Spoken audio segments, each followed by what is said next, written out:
Hello and welcome back to World 2024, and ahead of an incredible matchup later on that is going to be Gen.G versus HLE. I wanted to highlight some of Gen.G's out of this world team fighting against top. So let's just talk right about it here. You can see the positioning. Chovy's going to be down on one side. We're going to have Kiin, Peyz, as well as Lehends kind of in the middle, and then Canyon is going to be up on the top side over by himself, while TES are going to look to collapse on Canyon. They're going to be looking for a fight over there.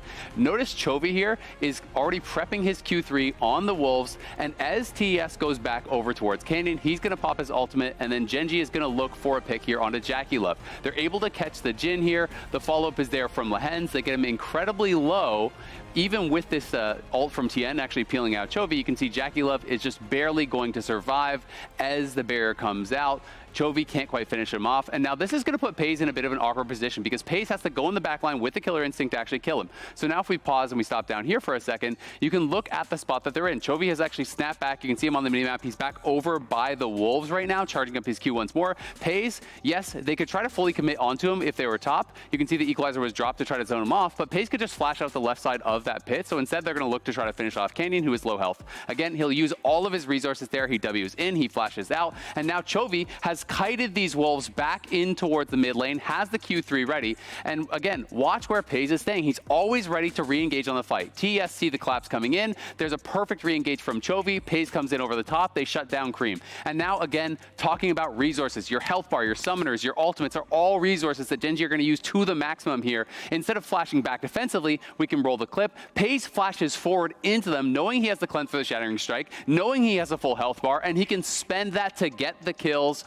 Chovy collapses. They flash forward. They get every single kill. Look at the health bars on this Gen.G team, by the way. They're all very low. They have all spent their summoners. They've all spent their ultimates. It is incredible to see how well they can coordinate and how well they can really navigate the razor's edge in a team fight like this. And it really shows you the gap between the very best in the world and everyone else. So let's now see how the fans voted in our MasterCard fan predictions here. We're going to bring that up, and it does look like Gen.G may have the edge. It looks like it, of course, for people who are not in the loop, but I'm sure everyone knows by now. This is a rematch of the LCK Summer Finals, where everyone did think that Gen.G was going to continue on their golden road after winning in spring and after winning MSI. But it wasn't the case. It was HLE, and I dare say it was also because HLE, in part, team fought better in that series, even though usually Gen.G is much better at that part. I think that Game 5 especially, Zeka obviously was the MVP for that series, and you can see why. He absorbed so much pressure on the Yone. He made so many big plays. There's a reason why he stood out and a reason why we're so laser focused on this mid lane matchup. Absolutely, and that mid lane matchup, is going to determine a lot. Zeka doesn't get the upper hand of Chovy a lot, but when he does, it's in the most important moments, and this one is one of those because one of these two teams is going directly to the quarterfinals.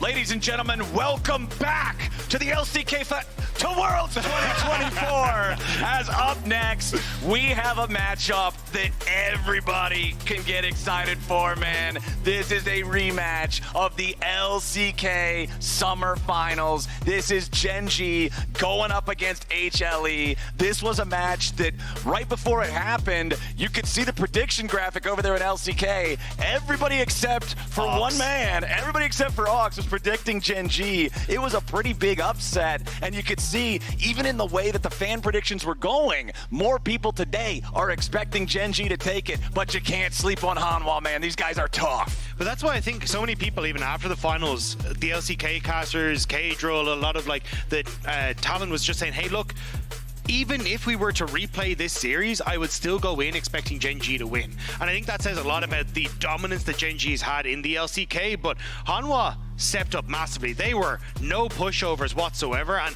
I expect another banger of a series that goes the distance with both these teams just playing off minute differences to find these big wins. Yeah, I feel like Hanwha really deserves so much credit, for their success in that series, and they were already, jumping off of like the AD mid train.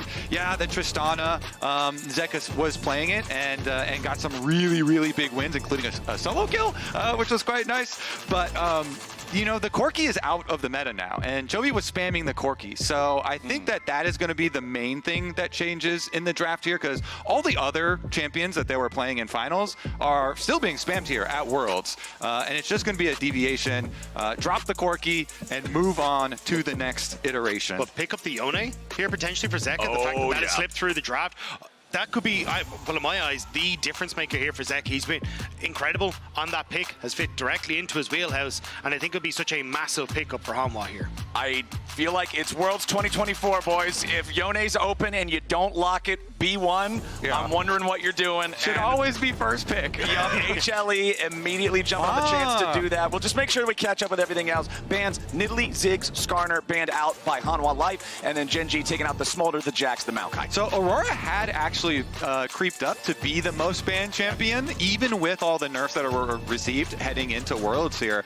This champ is still so powerful in picking off, especially AD carries, and the ultimate has been used so successfully. Now you're going to combo it actually with a Nocturne ultimate to cover darkness over. And I think this works out great for Canyon because the shift back from the carry AP junglers into the Sejuani Maokai felt like he kind of not struggled, but like couldn't have the as insane of an impact as he would have traditionally on the carry pick. So going back towards that carry style now on the Nocturne kind of unlocks him to be that mega threat on the map. And it'll be on Peanut rocking the Sejuani here to try and control and dictate the pace of that. We have seen teams go for these early invades on towards the Nocturne. With the Gnar on that top side, that could be a pushing lane you could look to play around, but you still need some sort of control on that bottom side to look to threaten this Nocturne at the early stage. And the insta-lock here from Chovy, bringing out the Ahri here. Again, another like double AP solo laners coming through, but we definitely expect them to also have some very strong AD threats as we jump down to the bottom lanes as well for both of these teams. So take out a couple of those options. Yep. Viper's Ezreal is the first one to hit the ban phase. Yeah, they'll take that one off the table. Very evasive, very slippery, very difficult to deal with sometimes if you don't have enough lockup to deal with him. However, Sejuani and Yone, plenty of lockup on that one, plenty of CC, plenty of engage potential. Let's see what we want to ban out here on the Hanwha side. Get rid of the Kai'Sa, get rid of some of that early power available through the marksman role. Yeah, and I think that's really what they're trying to hit, because this comp, when it gets to level 6, just pops off as Gen.G. A ton of early skirmishing power, so trying to alleviate a lot of that early pressure seems to be the game plan for Hanwha. On the opposite side, I'm curious if it's going to be a Jhin ban. Just get rid of something that kind of plays out of the main team fight and makes it a little bit more difficult for your dive to function on Gen.G's side. But other than that, I don't really, there's the Jhin, because I don't really know what other self-reliant marksmen, apart from Viper, who has brought out the Xayah. But do you really want to go for the Xayah in this meta? It's a bit hard to say. Yeah, I mean, if you're facing a lot of the dive, you know, Kiin always is nice there. I like what HLE have gone for with banning out some of the lane dominant champions here with the Kai'Sa. Of course, Peyz, amazing Kai'Sa, showed it again versus Weibo already this tournament. Had his 28 bomb at MSI that he was able to drop.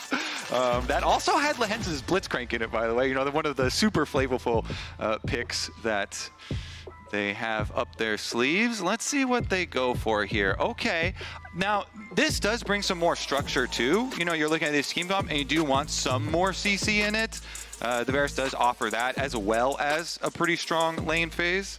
But it does feel weird because Varus kind of gets left on his lonesome with the way the rest of this composition wants to play. And against the diving Gnar, the dive from the Yone, Peyz is going to be very vulnerable and heavily flash reliant, it feels like, in these fights, if Gen.G ever want to try and aggress. So I like that Hanwha are essentially just doubling down now on this potential, saying, hey, look, we're just going to continue in with the Kai'Sa for this dive and just put a ton of pressure onto Peyz in this game.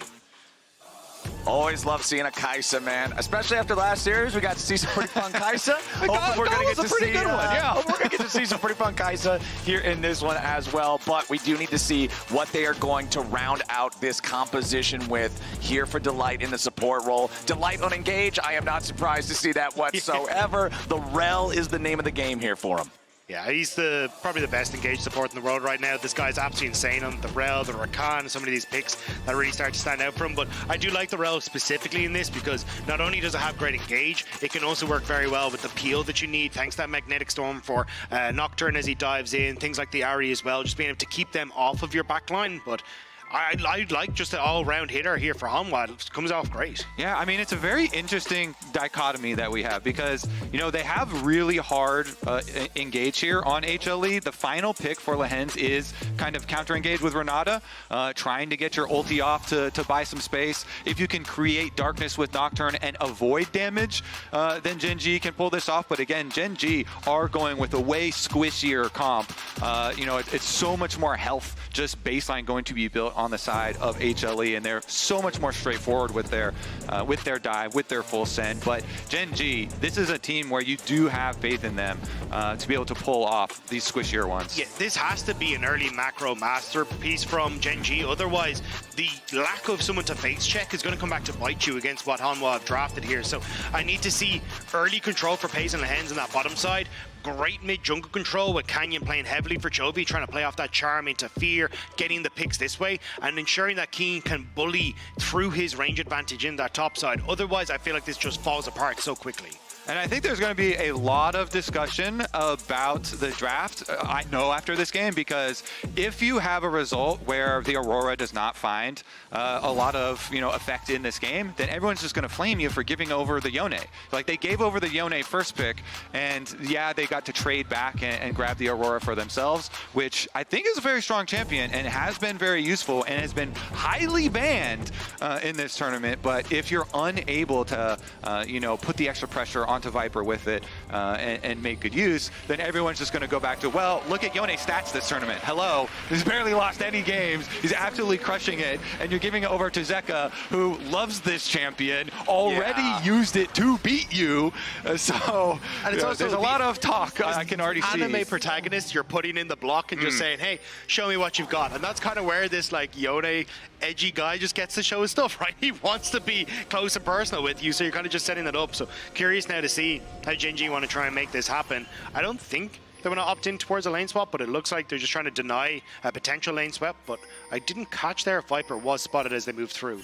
All right, as we're waiting on minions to spawn, we do want to bring up that our featured matchup presented by Mercedes-Benz this game is right there in the mid lane between Zeka and Chovy. These guys that have had some serious blows back and forth before, even though the all-time record doesn't really favor Zeka. I was looking at some stats before the series today. Zeka's all-time series record against Chovy is 2-16. Two important ones, though. Yeah, the two ones that he won were World Semifinals 2022 and then LCK Summer Finals just this split. Two big ones for Zeka to say, hey, it's not about the quantity, it's about the quality. Is it kind of Chad, no? Beat you in some really, really big ones. And of course, we do have the lane swap that HLE have started out. So that means our supports are going to come mid. Actually, we have Kiin coming mid, so it's not going to be the support plus, you know, mid laners here for soaking level 2, at least for the side of Gen.G. And Delight's just going to pass on through and try and peel some of the jungle attempts here from Canyon, since they did have the ward. Yeah, I don't think Gen.G spotted that Viper was topside. They only saw Doran, so thought it was going to be standard lane. So Gen.G had kind of gone for this in finals, where they went for the lane swap, and they played for basically what Delight is doing now, which is playing down towards that bottom side, having your top laner TP into the play. But I think it's a good call from Hanwha, because Kiin in a lane swap just not going to do that great, especially on a potential dive. So they kind of have to adjust now on Gen.G's side. And it's kind of interesting to me, because a lot of it was in the previous iterations you're talking about, the support actually soaking the full level 2 from the mid lane. But because he went over to Canyon and kind of messes around with Canyon while Canyon's doing jungle, you still have Delight on the level 1 on the Rell. And so the defense is going to be a little bit more difficult. Okay, Doran eating a little damage here, but because Delight shows up in time to keep him protected, I would think that Hanwha would still be all right here. One extra turret shot there onto Kiin as Doran transforms back into Mini Gnar. But that was the nice adaptation here. Doran wait until he's about to hit Mega Gnar, then TP's bot, so the potential dive on a Mini Gnar is way more difficult. Delight now gets into the bottom lane, hits level 2, and now that completely dissuades the dive. So not only do you have Doran, who's gotten into a great start here, he gets that whole wave, and you can see that XP advantage already for the Gnar. Yeah, and it was kind of, Delight was like, okay, fine, you know, I don't get my level 2 for it, but then Canyon also wasn't level 3 for it, so then you didn't have the extra threat there, and they kind of domino effect. So nicely done here out of the lane swap. And it should be just continuing on with those sides of the map kind of split and finishing their clears off. Ooh, Peyz forced to flash away there from the crash down of Delight as he did find the wraparound attempt there on the Gen.G AD carry. Yeah, fake the reset. So traditionally you'd see Delight now reset, go top and match this because of this potential play on Viper. Well, Viper trying to get away from it there with a supercharger. Kiin down to 250 HP, but Lehends throws out the handshake, forces the cleanse from Viper. Yeah, but that's where you want that support to be there, so that's why it caught Peyz off guard, because you would assume he's going to go back and match that topside play, because now there's no one on the top end of the map to try and catch the potential for this push in. But with Peanut now moving back up towards the top side, they're okay to still soak the wave as Viper. He'll just be a little late on the reset. Look how scared Peyz is in the bottom side. Yeah, he's been hovering in that bush for a long while. He's hanging out, man. He knows that there could definitely be some overloading happening on the map in a lane swap type of game. As mid lane, Chovy getting this wave shoved out, wanted to crash it into the tier 1 here, but Delight is to the side. And as Peyz just reset and went back down bottom side, now they have vision of it, so they also reset, and they're going to send Viper back down there into the lane. We'll see if that flash actually ends up getting punished, because Dagda, you mentioned it in Champion Select, but as the game goes later on, that is going to be a very critical flash, and Peyz is going to have a very difficult time staying safe with all of this engaged in his face. But even now, after swapping the lanes back and sending Viper right back down here, that is going to be an area of possible attack for HLE. Try and punish Peyz on his flash cooldown here while his lane is a little bit more vulnerable. I'm curious to see how Canyon tries to play this though, because Delight's still level 2, means that it's very difficult to actually play aggressive on this bottom side while that flash is down. So Peyz and Lehends can play up, push in this wave, potentially reset and look for the Void Grubs that are spawning in 20 seconds.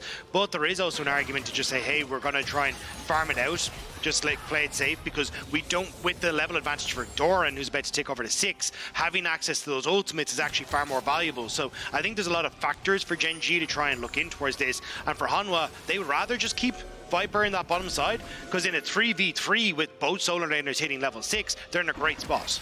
Yeah, and Peanut with his level lead over Canyon, because of the early antics there, goes right over the grubs to start those up on spawn.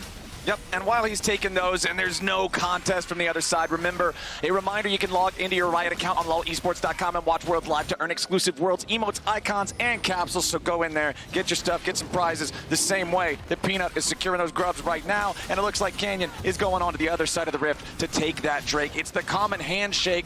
You take grubs, I'll take Drake. One neutral objective for either side. This does mean that you are going to get a very early level 6 Peanut, and Peanut is, as you know, an amazing tank frontline player, an amazing Sejuani player. So him with the early ultimate for Sejuani, I think will be very dangerous for Gen.G. We'll see how Peanut is actually able to leverage that, as Canyon is going to have to play a little bit of catch up here on Nocturne to be able to get access to his ultimate for the counter. Could immediately go bot here. I think that's why he hasn't reset, because look at Peyz, still no flash available. This could be the point of contest with the ultimate hit. I mean, when I was watching this series yesterday between Hanwha and G2, it felt like such a Peanut gap in the early game, constantly making the plays here on the Sejuani. We'll see if he can repeat it up against Gen.G.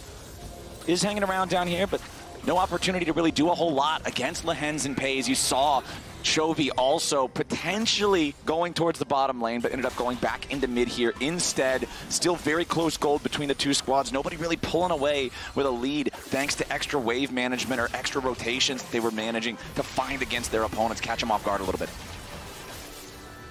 Always fun to see and go over to, you know, the relationships between all of these players on these two teams. Not only was finals a banger, but of course Peanut himself and Delight and Doran, all ex-Gen.G members, and you know, trying to pay the visit on bottom lane. But respect given and control ward really paid off there, so they got to even the old say hi and bye. Right? Like, there's so many interactions between all these players, and they know each other so well. Not only just from playing in finals, but being on several teams together. So I think it's always the Griffin so memories. Yeah, exactly. Yeah, so that's why I think it's really interesting. Whenever you see teams like this go up, it just means there's so many layers upon layers of mind games and trickery and everything that's going into this that it always gets so fascinating to watch. The Korean onion of teams and players constantly unfolding from layer to layer, showing us deeper and deeper connections between these guys. As we still have no kills on the board, 8.5 minutes in. Both teams have been fine with this very quiet early game. Yeah. I mean, people were even calling Hanwha Life like Gen.G orange, you know, and kind of memeing on it. But really, adding the 2 extra world champions really does change the way that a team plays. And everyone's so hype on Viper and Zeka especially. Due to their recent play. Let's see about this one, though. Peyz. Oh, Delight doing a big engage there on Peyz. Gen.G's AD carry ain't getting away from that one. No bailout. Bails you out of that much damage. It's first blood over to Viper. And that has been the difference. Really big target on Peyz back. He's dead, and now no summoner spells again. So the timer continues here. Now you have to really play around. No flash, no cleanse again. It is just going to be a rough game from him, as we kind of already suspected straight from Champ Select. And hey, Dagda back at Champ Select, you said Delight's probably best engaged support in the world right now, and he immediately goes in through both summoner spells of Peyz, sets it up, knows where he's going to go through the cleanse and the flash, makes it easy to get that kill. Yeah, and I mean, you get to see him on so many different champions, because when he started, it was definitely Rakan is his pick, and he will show up on it, but he's really evolved as a player now to things like the Rell, the Alistar, and having a ton of these extra engaged supports, and he just looks so sick on, and you got to see it there, how mechanically strong he is on these picks, and setting up now for Viper with that 1-0 kill. He's got static shiv. He's going to be such a menace now in just controlling this matchup against Peyz. And Peanut is just so crafty, so intelligent, goes right over there. They get the kill, they get the double summoner spells, and he immediately, invests everything into the shield here for the Locket. Early first purchase for him. Second grubs, he's going to head right back over there too. They have their duo lane finishing up with the minion wave, and now that they have a nice low item advantage for Peanut himself, he kind of brushes off some of the damage though. You do need to try and buy time here because Peanut doesn't have his ultimate up and available, which is why Gen.G are trying to play off this timing window to attack. Move down from Hanwha Life though. I don't know if they can get all of them though, because that was also Varus ultimate used for the little chunk of damage. Yeah. All right, second Void Grub is about half HP. Peanut's going to step forward, try to take that one. Meanwhile, down to the bottom lane, Doran trying to get away from Kiin. He's down to 100 HP while the Grubs are fought for secured by Hanwha Life, meaning they will get the Void Might spawns. Exactly. All of it is just depending on at least getting 1 grub out of the first pack, and then you still have the threat for the second pack of grubs. Meanwhile, Kiin here, the Aurora pick that we were highlighting, also going to be able to get some extra pressure. Pushes in. This should be a turret plate. Very, very close to getting one. Doran's going to say, no turret plate for you. I'm going to take away your minion wave. Even with that juicy, tiny sliver of health away, Kiin can't get it quite yet. Yeah, wanted to get the potential stun underneath the tower. Doesn't manage to hit. Nicely done by Kiin to escape, but it does mean Doran will just reset and move back up to the Aurora as the top side, because its Dragon is now the big protocol. 10 seconds until that one's available. Zeka's good control over the mid lane, but hasn't gone for that reset quite yet. So I think Gen.G should be able to get control with Chovy in mid lane, then start to roam down towards his objective. But on the upside, Peyz, not really in a position quite yet, but should be fine to contest the wave anyway. All right, Doran just continuing to mine some plates off this top side tier 1 turret. Canyon still behind in pace in the jungle compared to Peanut here on the Sejuani. And I feel like that's a little bit problematic because when you think back to the Gen.G that was dominant like earlier on in the year, you were thinking about Canyon on these AP junglers just power clearing, outpacing, setting this insane tempo where even if you can outplay Gen.G, they just still have more money because they farm better, and it's just not the case here anymore. But he hasn't really had an opportunity to get into any of these lanes because where do you try and focus? You've no real setup in any of your lanes apart from Chovy, and Zeka's been doing fine with Peanut putting pressure on towards sides, and now at the Dragon Pit, and he's got his experimental hex plate done, so I think we see his first ulti here. Okay, Delight with a hex flash over the wall. Peanut. Glacial Prison onto Lehends, but it ain't going to be a whole lot now. The lights go off. Paranoia goes in. Gen.G with a kill on Peanut, and this is exactly what they needed. Zeka tries to use Fate Sealed of the wall, but it's an arrow through his heart. The Samurai falls to the Archer. Gen.G take Drake +2, and they ain't done yet. Kiin still scrapping here back and forth as Doran and Delight are both forced back. That was a huge moment for the Gen.G squad. Chovy spirit rushed over the wall into the way of the Fate Seal, so Zeka couldn't get over despite him flashing away. Really good stuff from the Gen.G mid laner, and a great fight for Gen.G as well. All right, looks like bottom tower gets teleported on. This is going to be so low though. Can they Yeah, Zeka immediately arrives, but now the turret is dead. Zeka goes in 1v3, trying to get the kill on Lehends, but there's not enough damage. Even with the Yone, even with the strongest champ in mid lane, right now, it's not quite there as the tier 1 turret falls. Peanut now stepping into the river. Normally, I wouldn't even bother talking about Peanut doing that, but after last game, we saw some crazy stuff in the bottom side river, so I got to be careful with those. Yeah, I mean, they still, Gen.G, yeah, they get the advantage in the team fight, get the extra kill here. They get the bottom tower, more gold there. And topside, they're still going to be able to protect, so they teleport immediately back out with Chovy. They kind of rotate their solo laners here. As Kiin recalls, Chovy goes to replace him on the minion wave, and they keep their defenses strong. And the fact now that you're back out on the map first is crucial for the Rift Herald that's just about to spawn. And we're going to get a glimpse at our MasterCard lane economy snapshot. You can see a lot of the gold is actually on Lehends right now, but it is still Gen.G are getting like good advantages on the map side. And this is what we were talking about coming through from draft, is Gen.G needing to outplay on the map and outplay with their macro. And even though it looked a little ropey at the start, they're starting to get control now. And the thing is, Gen.G's so calm. Even though Canyon was a little bit behind, he funneled all of his money to make sure he could get his experimental hexplate done in advance of the dragon. And so he gets there, still has his full item. They immediately ult onto Peanut, him plus Peyz able to take Peanut down and secure their second dragon. So dragon stacking game plan still on course here for Gen.G, plus the extra little bit of gold that they did in advantage as well.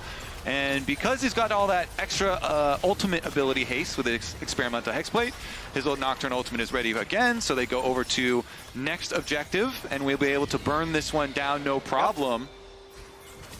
That is gone before Hanwha even has a chance to try to move up and do anything about it, but now Delight needs to be a little bit concerned. Kiin is going between worlds, but it's not enough. Delight can still just walk away from it. But the fact he gets to walk away opens up Doran to go for this pressure on the bot side turret. No TP for Kiin or for Chovy, so it should be some damage down, but he did start to roam up towards that mid lane, so I don't think he'll actually be able to get a ton of chunk, and actually even the wave not really in the position, so it doesn't get any work done off the back of that.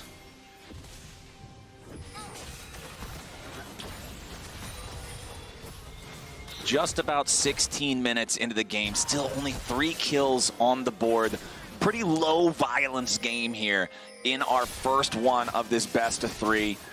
26,000 to 26.5 thousand gold, very, very close. Chovy retreating away as Hanwha sends more troops to back up Zeka, make sure he can force down this tier 1 turret, get some more gold in his pockets, unleash the Yone that is on that critical first item power spike. And Kobe talked about Gen.G funneling Canyon for that first item. It feels like now Hanwha are just going to funnel Zeka. They know how strong with 2 items in his back pocket this Yone can be, and a massive threat in fights, and especially when it comes towards side lane threat as well. He can threaten Kiin, he can threaten Chovy, so as long as these towers continue to fall, Zeka can carry this game. And he can also threaten Peyz. So we'll see if the target on Peyz back still continues as we transition towards the team fights. Gen.G, of course, they also have so many pick options with this comp. It's so nice. Once Nocturne gets rank 2 in the ultimate, you have a lot of ability to cover so many side lane plays. And when you have solo laners that are this mobile with double AP mobile summoners, solo laners here with the Ahri plus the Aurora, then you have a lot of options that make it harder for HLE in some of those. They always have to kind of check, is Canyon going to be hovering bottom or top side? And they really want to have structured battle lines so they can get their combos. And the other thing that I always think about when I'm looking at Nocturne in a game, especially when you're up against 2 champions that like to play side lanes, that like to split push like a Yone and a Gnar, Paranoia also stops your ability to see the ward and teleport to the ward, so you've got to be there to the objective fight sooner, as now the Herald driven into the tier 1 turret there by Canyon. Doran has to flash back away, but Peanut's ready for the counter attack here with the Glacial Prison, but a nice follow-up comes in from Delight. Over the top goes the hostile takeover. It's already death for the support of Hanwha Live Esports, and Gen.G are swift to deliver it. Chovy jumps forward with another one of those spirit rushes as Zeka is forced to snap back to his body with a soul unbound. Gen.G with the 1 for nothing. With the enemy tier 1 turret nearly killed, they're going to go down to the Drake. Meanwhile, Doran taking the opportunity, using the TP to go into the top lane and look to dismantle the tier 2 turret. The darkness crucial there and actually recovering the retreat from Gen.G. Zeka was still pushing top and had to teleport into the play, so he wasn't there as that fight kicked off, wasn't there to follow up on a great engagement engage from Delight, but Hanwha, TP topside, they would get the tier 2, but a third Dragon for Gen.G, one stop away from an Inferno Soul. It's so cool to watch how both of these teams, regardless of the different outcomes of the team fight, immediately just move on to the next step. Even though Hanwha are like, okay, fine, you know, that was a good flash and disengage from Lehends. You guys got the kill there. We are going to immediately transition to our next objective. We know you're going to be able to get Dragon number 3, but even though we lost, we're going to still try and get something out of it and try and salvage some sort of consolation prize. But that was a really nice disengage. You know, you mentioned the Nocturne ultimate, but also Lehends, after he flashes, after the stun wears off, he's able to get his Renata ult off too, and they're able to get their little counter.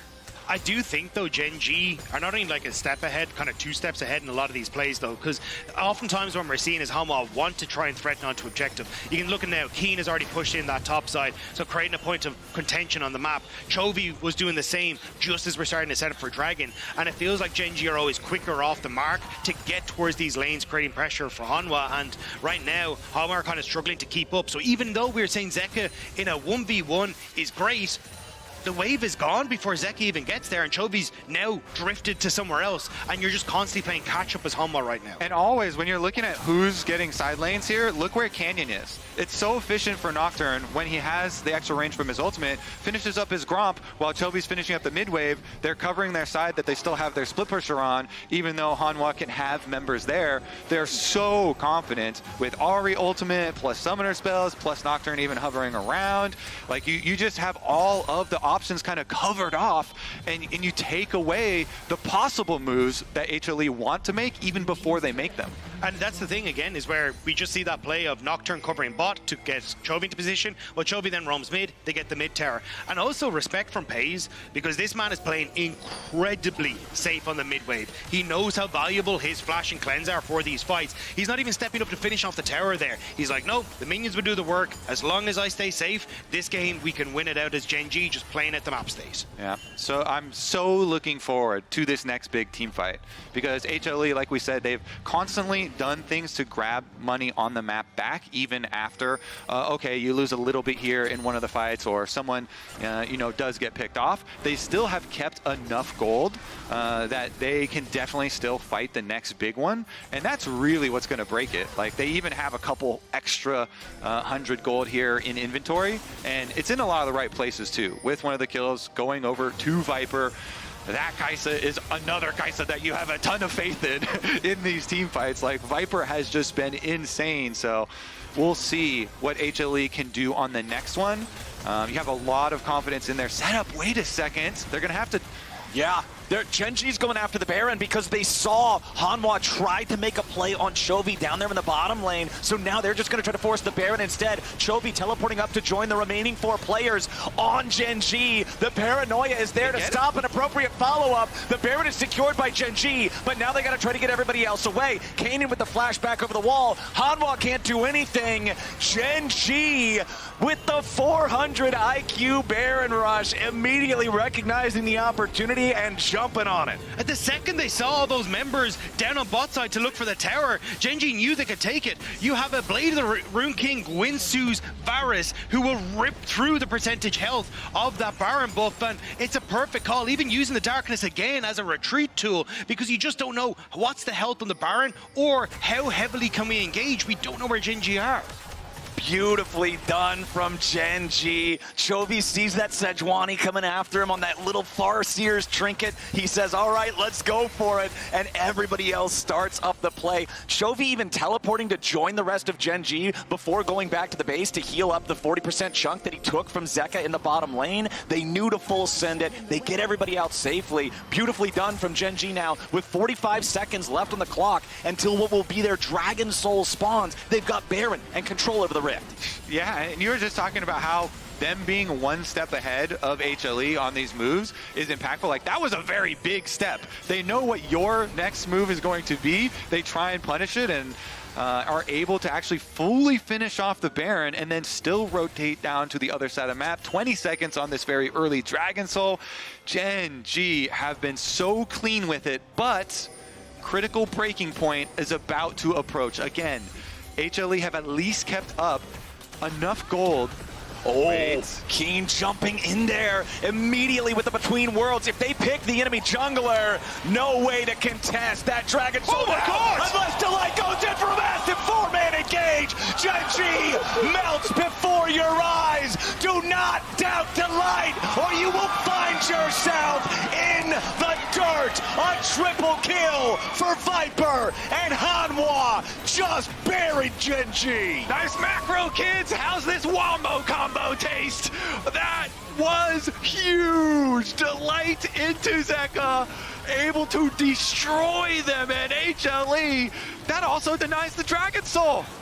That was beautiful because Peanut panics. He throws everything out and is just like, please, for the love of God, get people off me. But the TP still comes through from Zeka, and a Delight. We called it. This engage into Zeka with the follow-up. The clutch moments for Hanwha have been where they've shown off this summer, and it's showing off once again on the world stage. And Viper's just free firing on the Kai'Sa there. Sidesteps the Renata ultimate. Able to melt Same, honestly, same. Perfect facial expression. That's a perfect meme. Another meme for the tournament, baby. Team fight damage, man. Over 4,000 from Zeka. Nearly the same for Viper on his Kai'Sa. And now Hanwha Life, after it looked like they were about to lose the Dragon Soul, lose their control over the game. Delight, Delight, Delight on the Rell. Absolutely clutch in that moment. Engage King. I mean, what more can you say? Absolutely beautiful. And I always also love and give like extra bonus credit when you pull off an engage in those scenarios where you already just lost a member. But you know, if we just layer our abilities here, we're going to catch multiple and delete multiple enemy members. So even though we're down Peanut, which is supposed to be like the first line of the team comp, it doesn't matter. But it was even like a reaction test because the darkness comes off and he's like, oh, I got it. It was like immediately, it was like you know, you come off, the blindfold comes and you're like, okay, play this one out. What are you going to do? It was just beautiful layering too, you know, stun into the full crash down, ultimate, Zeka is immediately following up, and now... Yeah, Canyon, he'll try to use Paranoia defensively, but it's too late. Viper's already unstoppable. Gen.G seeing if they might be able to get something back. A handshake on Delight is definitely not enough. As Hanwha Life Esports now with a 5v4 for the next 30 seconds. Hanwha trying to show it wasn't a flash in the pan and silencing a lot of the doubters. I think Ox probably grinning from ear to ear as he looks again because this has been a great performance from Hanwha, but we did call this when we saw the draft from Gen.G. They needed to be clinical, they needed to not make mistakes, and unfortunately they group up that one time and now Hanwha just get to use the strength of their engage, their tanky front line, their great DPS in this Yone and Kai'Sa to blitz through what is a very squishy team from Gen.G. Yeah, now they're just a very rich hammer that is going to just force plays. A gold-plated hammer. Gold-plated hammer just going to force plays everywhere because they already gave you a taste of the engage, and now they've just got so much extra money on the carries. You know, we're talking about Viper, and he's just free-firing and just eating up extra gold. Now, all of a sudden, the Kai'Sa's shot up to 3 items, and things just even get more bad for Gen.G. It just really all kind of falls apart now since they are so squishy as a team comp. And you just said 3, but right after you said it, man, Another Viper just bought an arm guard, and normally I would call that a half an item. That is the most broken active in League of Legends. That, it might as well be a full item until that thing breaks as far as I'm concerned. Yeah. This dude can now fly in and not give a damn what they shoot back at him. Yeah, especially with Kai'Sa. You love to see the AD carries that are just jumping into danger, outplaying it at every turn. Let's see. Can Gen.G do something surprising here, though? They've got a lot of, like, surprise tools.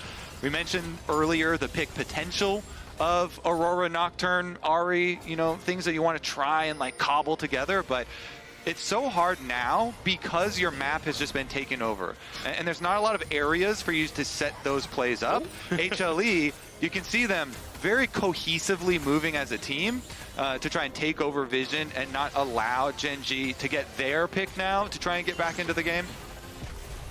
Oh, immediate jump, the pick on on Chovy. You just see Viper fly across the screen, and then the Infernal Pinatas fly out of Chovy. Beautiful pick coming out from Hanwha. Baron is on the map. The enemy jungler dead for 40 seconds. Here's the problem if you're Gen.G. Not only is that mid lane pick going to mean that the enemy squad gets Baron, Chovy's only going to respawn right before the Infernal Drake spawns again, and Hanwha is going to continue having control over the entire rift. And I want to give a shout out to Pino because he's been playing absolutely insane this game. The picks have been on point. He's dictated the pace of the early game, denying Canyon so many of the angles he would like to attack, and he has just been so good at playing with delight to set up these plays. Plus, you see the super deep wards. The deep ward in mid lane is what Peanut saw him on. He was like, okay, Chovy's mid.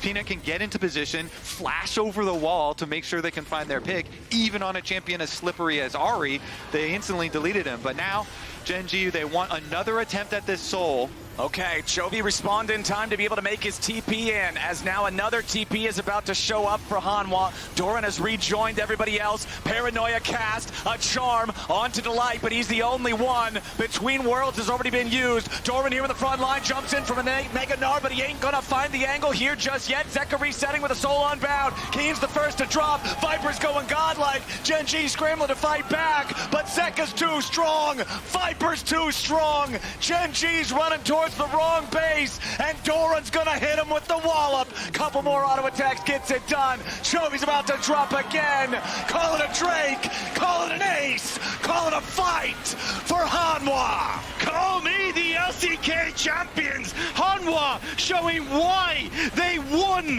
why they threatened Gen.G, and why they want to join LNG in the quarterfinal stage. We got 15-second death timers still ticking down for the Gen.G team as HLE are on to the Nexus turrets. They will crumble before them, and Hanwha Live Esports take the first game in the LCK Finals rematch.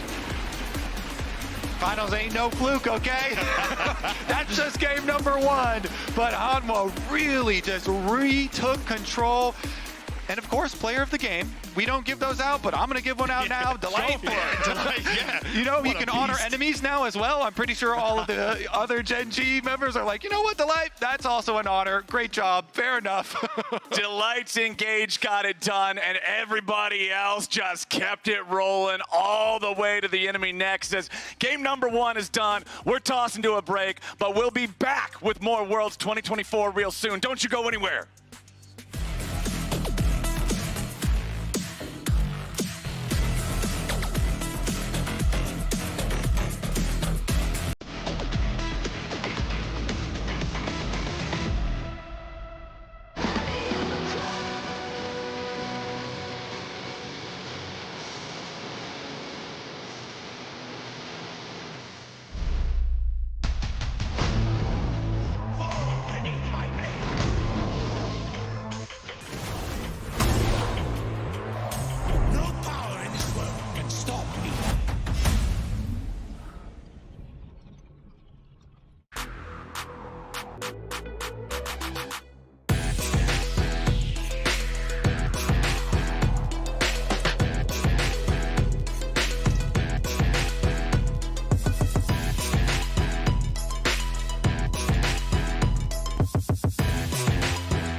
Red Bull gives you wings. And if you're wondering why I move the way I do, I just feel so good, good.